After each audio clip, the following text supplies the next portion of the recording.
Rihanna, Ariana Grande and more artists sign open letter calling for police reform in New York. Some of the biggest names in the music industry are joining the call for reform of policing in New York. Rihanna, Ariana Grande, Billie Eilish, Justin Bieber, Malone, Meek Mill, the Jonas Brothers and many more signed an open letter on Monday, asking New York legislators to repeal Section 50 of New York State civil rights law.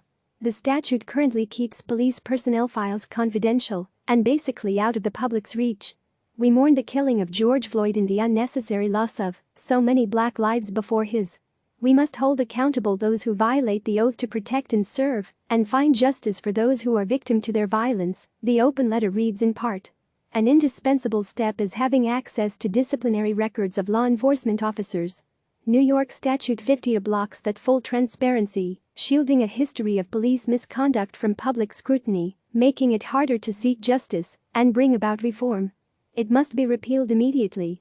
The letter is directed at New York Governor Andrew Cuomo, New York Senate Majority Leader Andrea Stewart Cousins and Assembly Speaker Carl Heastie.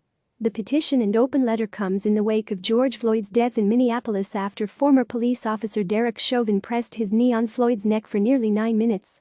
The letter goes on to state, "It is not enough to chip away at 50A. This boulder in the path of justice has stood in the way for far too long and must be crushed entirely." New York's legislature is poised to take action on a police reform package that includes repealing Section 50A.